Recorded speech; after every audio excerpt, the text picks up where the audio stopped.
authors, I'm Joanne Morell, children's and young adult fiction writer and author of short non-fiction for authors. Thanks for joining me for the Hybrid Author podcast, sharing interviews from industry professionals to help you forge a career as a hybrid author, both independently and traditionally publishing your books.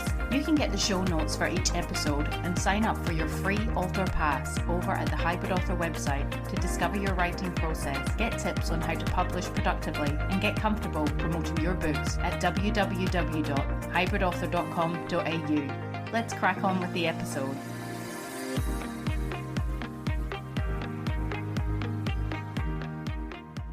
Hello, authors.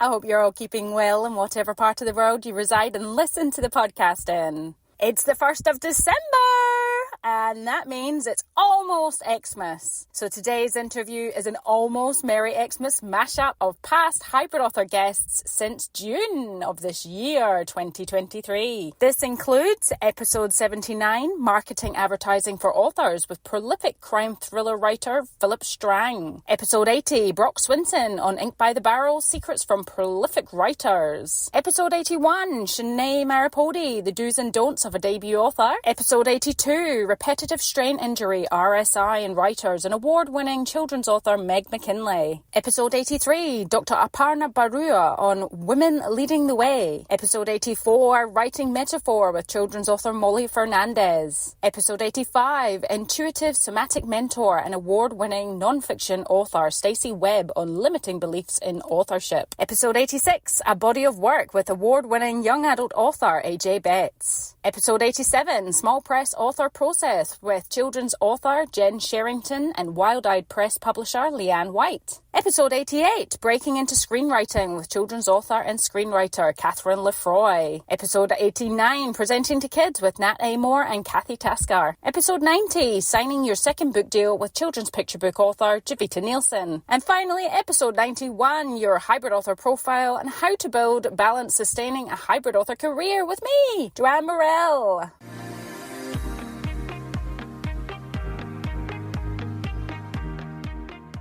So in my author adventure this week, I am still doing the edits for my women's fiction novel, The Writer, the Hairdresser and the Nurse. And I'm doing these edits to get them across to the editor I've sourced for the book, and it just feels like a bit of a mammoth task at present. Just trying not to feel too overwhelmed by it because it's just such a long piece of work. You know, I started out in the children's fiction genre, quite small writing, so this work, and even my short non-fiction books are always like under 20,000 words, so this is like triple the size of anything I've ever written before. But it's been nice to go back to the beginning of the story. I really love the story. I love the characters. I love their friendship, the bond, the things they face together and how they come through it in the end, and I just really hope others love it too. So I am really going to celebrate when this comes out, whether, you know, I throw a launch and it's just little old me, I'm doing it.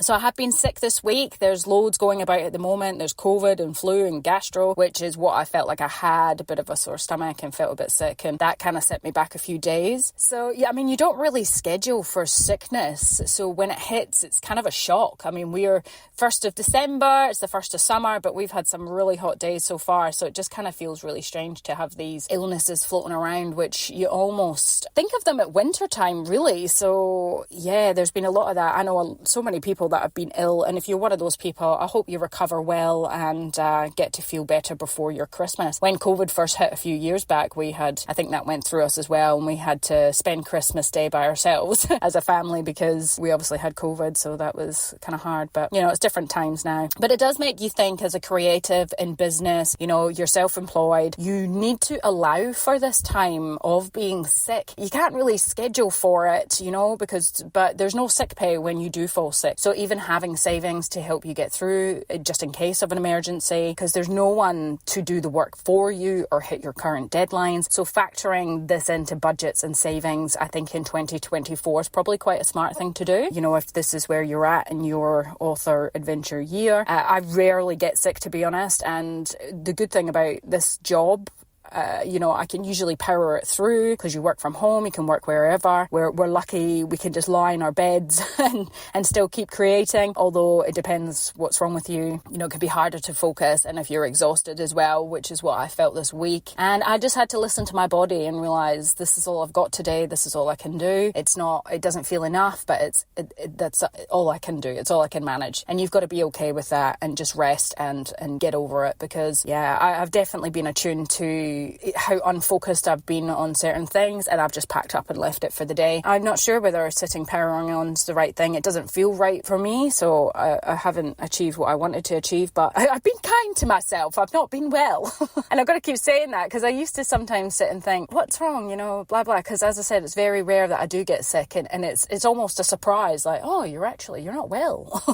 That's what was wrong. It wasn't just that you were feeling like, oh, I can't be bothered or something. So I did attend the Squibby, the Society of Children's Book Writers and Illustrators. I'm the newsletter editor and socials coordinator for this, my local chapter, which is Squibby Australia West. Have been a member for about 7 years now. Started out in the children's fiction genre, and they had their Xmas party last Sunday, and they also have an event beforehand, which is, it used to be called the Backyard Book Fair, but it's now called the Young Readers' Day Out, and it's held at the State Library. And it's a chance for, this community, WA authors and children's creators, to share their work with parents and kids, and sell some more books just as gifts before Christmas time, which is where I usually get my gifts. Shout out to Christy Nita Brown and her junior fiction book, Mavie and Beth's double act, Where's My Whistle? It's a first in series, and it's a gorgeous, beautiful, bright book, and I wanted to get that for my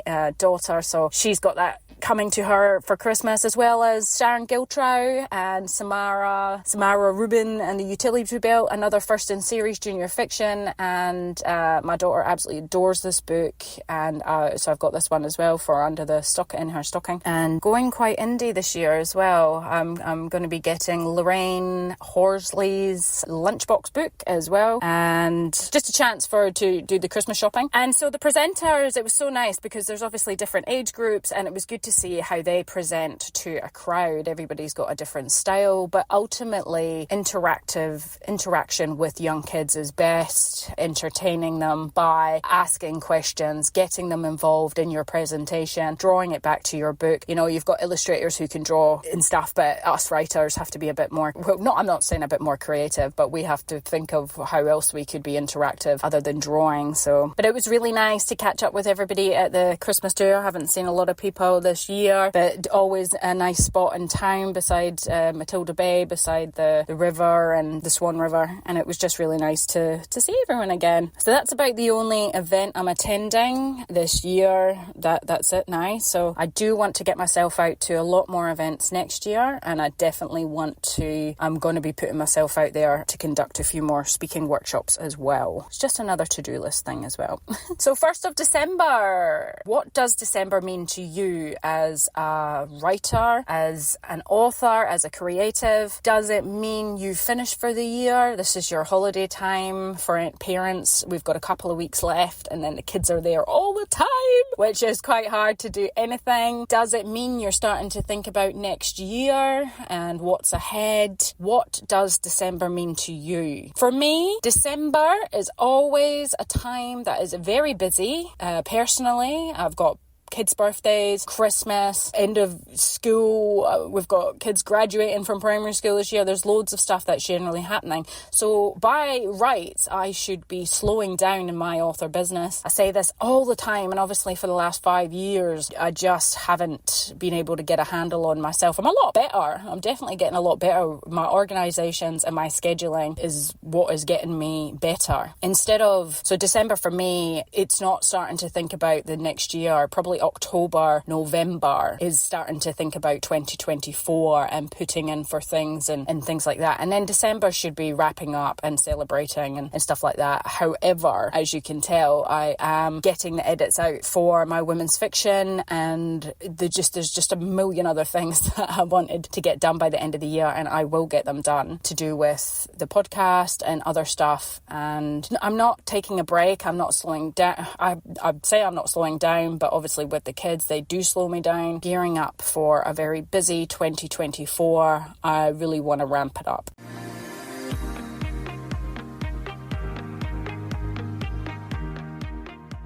Hello, my name's Nicole Webb and I'm the owner of Nicole Webb Book Publicity. I'm originally a journalist and a newsreader with over 30 years experience in the media. My memoir, China Blonde, was published in 2020 and I'm now working on a novel set in Singapore. In the past 2 years, I've completed more than 20 successful author book publicity campaigns. Promoting your book can feel like a daunting task. So if you want help planning your book publicity path, I'd love to help you. If you need a compelling media release and someone to pitch you and your book to the media, or perhaps you want some media training to ensure you're confident when discussing your book, then let's talk. From consultations through to full marketing campaigns, I design tailored strategies to suit your needs and to target your book to its specific audience. You can check out my website, www.nicolewebonline.com, for more details.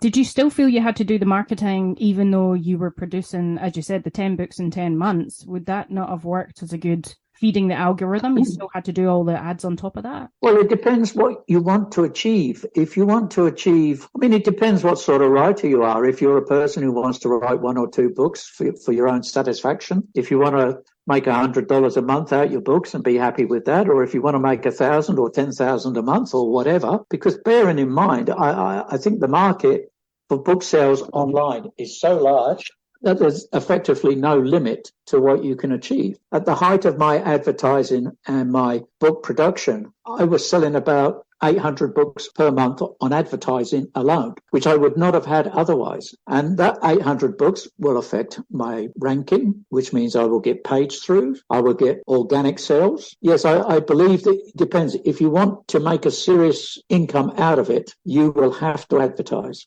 Ink by the barrel, the origin of that. There's an old expression: you never quarrel with a man who buys his ink by the barrel. And what that means is don't argue with the press. But the spin that I'm taking is buy your ink by the barrel, learn to be a prolific writer. I really believe that you get to the quality through the quantity. That doesn't mean you have to publish everything. So many writers tell me they have 5 terrible drafts of something in their drawer, and that's fine. That's something you kind of get through. But the book itself is based on all that. It's broken up into 3 parts: time, voice, and process. So you defend your time, you find your voice, and you develop your process. And that's kind of the almost like surefire route. And even within that, some ideas in the book may contradict each other because there's so much advice in there, and not everyone going to write the same. And honestly, if you write your entire life, you're probably not going to write the same 5 years from now as you do now. So I really like to think a lot about writing up until you're 100 years old or more, and how you can do it, and think about it that way.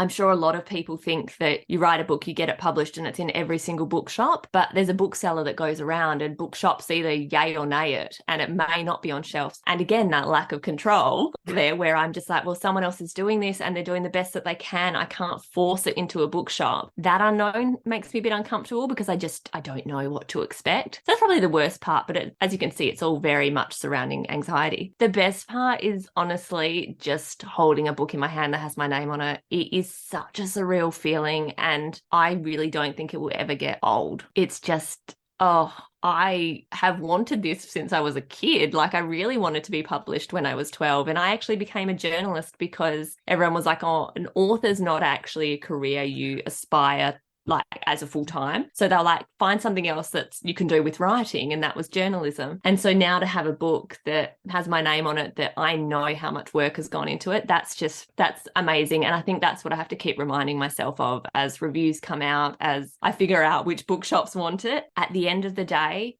the book's done and I achieved that, and that's just what I need to be happy with, I think. When it settles down and you tell yourself, therefore, it's fine and it's settled down, you've dealt with it, you can resume normal programming. That's where the repetitive strain and wear is coming in. So, yeah. And I am more fortunate than most people in some regards because my husband he's a clinical psychologist, but he works in chronic pain management. And he said to me when I was first saying, oh, my wrists, it's really painful, he said, don't ignore this. Don't be stupid about it. He said, I see this all the time. It starts out as nothing and people ignore it because it's nothing. And they come to me when they're in a crisis. Please don't be foolish. And of course, I was foolish. Yeah. And yeah. As probably most of us would be, though, you know, and especially if you're doing something that is your work and you're involved in it, and it's just, like you said, you can feel invincible. You've got things that you're trying to get done. And so you assume, you keep saying, I'll just get this finished. I'll meet this deadline. I'll get this work done and then I'll deal with that. But there's always one more thing. There's always one more thing. And your body, it's not going to wait. Is women are warriors and we lead with a strength which is unexplained.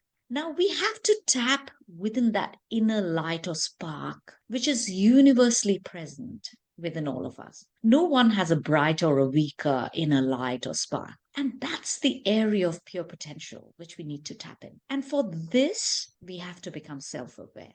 The way we can do it is self-reflection, engaging with a dialogue with oneself. And the most important thing which I've learned from my life experiences is that how we perceive ourselves is directly correlated to the quality of our lives, be it the relations we have, be it the work which we do, or the creative facets which we explore. We all talk about self-esteem, self-worth, self-love, but I think the most fundamental ingredient is self-respect. High self-respect is not ego or I'm the best.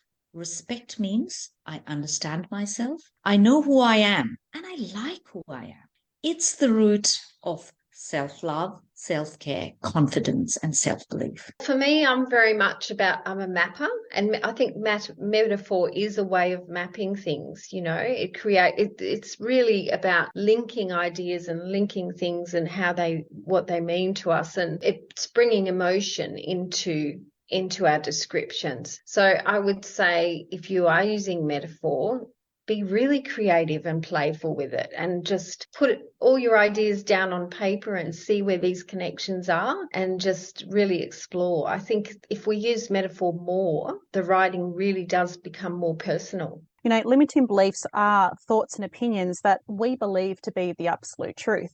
You know, that they are these subconscious thoughts that creep in and tell us that this is ultimately the truth. And when we believe our limiting beliefs, we are ultimately then like placing limitations on our capabilities. And so limiting beliefs or subconscious fears can come to us where we believe them to be the absolute truth through experiences that we've had in life, trauma that we've had in life, things that we've also witnessed that's happened to other people, or even something that's happened generationally throughout us as well. And when those things seem to happen, that's where we sometimes don't realize it. It's come through our subconscious that these limiting beliefs come up. And with that, we ultimately make our decisions sometimes based around our limiting beliefs, and again can limit our capabilities.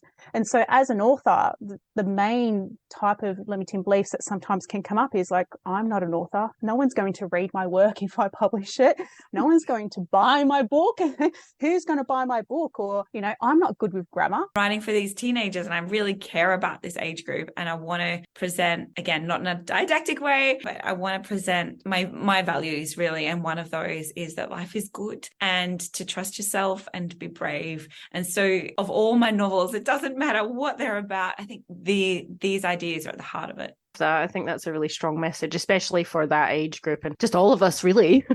I need to hear it every day.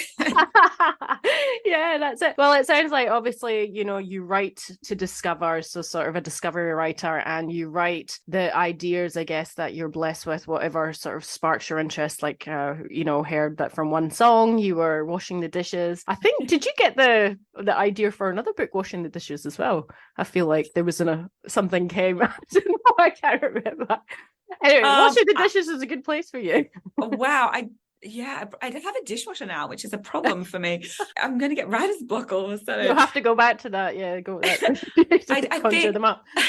What it sounds like to me with the small press is that it might suit hybrid authors because they get to have that working relationship a bit more of the control, I suppose, rather than going with a large organization. Yep, you're right, Jo. As a debut author, being able to work with an experienced writer, illustrator and publisher has been really valuable. people. Being in the same state and community as Leanne has been good. I know about her books. I know about her passion for nature. So that has been good. And just having the opportunities to collaborate has been fabulous. So we've been able to have the catch-ups, and I've been able to see the illustrations, bringing the stories to life, and then the buzz of bringing those ideas together, which you possibly wouldn't get if you're on different sides of the country. And when we got to the part where we were enhancing the stories with handwritten text, and you were having to think on your feet together, that was really great. So, it's helped me to develop as a writer, and particularly a picture book writer, and also to understand the publishing process. It's definitely being prepared to talk about yourself, but not going into it thinking you have to sell yourself. It's a really fine line. And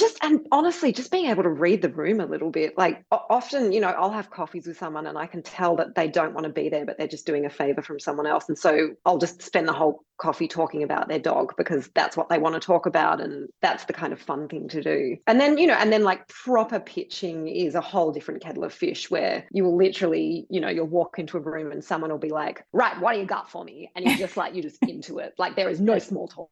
You're just straight into it kind of thing. And again, like that's a whole weird kind of like, can't we talk about the weather first? Let's break the ice.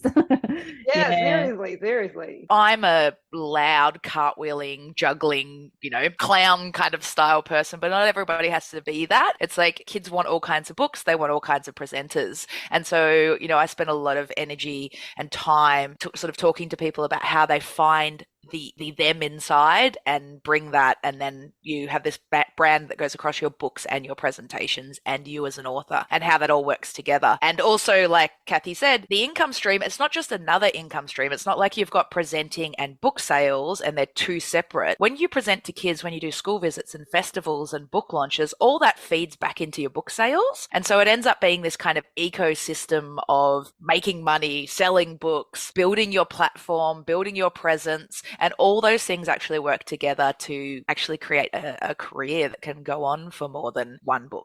I've 100% had moments where I've thought about giving up. When you're constantly being rejected or you're not hearing from publishers with all these submissions, all sorts of things start to go through your head. You think, gosh, maybe that first book that I wrote was a fluke, and maybe I'm not really good at writing, or, I'm never going to get another contract. I'm forever going to have one book. So I'm quite an emotional person, and I often really struggle with the rejections, particularly, if I think my book is a perfect fit for a publisher and I don't hear from them, or sometimes I've got to that acquisition stage. So it's almost there and then they've said no. So, when I get those types of rejections, I often have, a few days where I'm really low and I feel like I want to give up. Or there's times, you'll look on Instagram and you see everyone else is getting contracts, and that's it's really full of that, isn't it? I know. It's terrible for motivation. It might sound a little bit corny, but the thing that just keeps me going, two things, is hope and passion. So I love what I do. I love writing. I love crafting words into a story, and I love the possibility that,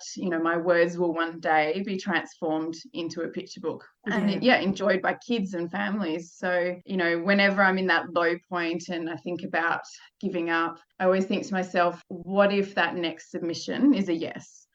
What if the next story that I write is the one that a publisher's just been waiting for? It's got to be that passion for the writing, and just that hope of, finding a publisher who loves my work. So that's what I guess keeps me going with coming up against those rejections. I think you've also got to celebrate the small wins along the way. If you do a pitch and they request your manuscript, or, you talk to a publisher and they love your work, but ultimately it might be a no, but just take those little wins, take those positive comments from a publisher, and you've got to use those as wind in your sails. And I feel that the traditional route for me back then was a lot to do with approval. I felt like if I had approval of a traditional publishing house, then my work was worthy enough. I was worthy enough. But now, grown in time and with experience, I'm more inclined to want a traditional deal because I have many ideas in many genres and I want to write them all. But being a one-woman business at this point in time, I can do it all, just not fast enough. But I want help. So if I can offload some of the publisher duties onto a trad publisher, as I mentioned before, I'm also curious as to what the process is like working with a trad team. You know, how different is it to independent publishing? Being received as an author this way, and it's also another stream of income to rely on. It's not just me and my books, it's me, them, and my books. From the 2.5 years of interviewing, constructing, and outputting the Hybrid Author podcast episodes, this has all brought me to my other realization about what a hybrid author profile can be. And that's writing in more than one genre. So it's not just the publishing, it's the writing as well. Writing in more than one genre. Not sticking to one category of writing. Episode 72, Sasha Wosley, she writes young adult fiction, middle grade fiction, adult contemporary, and historical fiction. Episode 27, Sarah Epstein writes psychological thrillers and contemporary for young adults as well as contemporary YA. Episode 49, Stephen Herrick, non-fiction cycling travel books for adults and young adult fiction. Also, writing in more than one format is a hybrid author. Episode 88, Catherine Lefroy, screenwriter and children's middle grade novelist. Catherine writes screenplays and she writes books. So different formats is also a form of hybrid authorship. Writing for more than one age group. So episode 56, Diane Wolfer, she writes young adult fiction, middle grade fiction, junior fiction and picture books. Still in the children's and YA categories, but across age groups. This is also a hybrid author. Mixing writing styles. This one I'm super excited about, and it was a real eye-opener for me. One I had never even thought of, but I'd like to dive more into this type of discussion. As I said, it's one I haven't played around with or even thought of, but it's definitely interesting. So episode 63, children's and YA author Pip Harry on hybrid writing styles.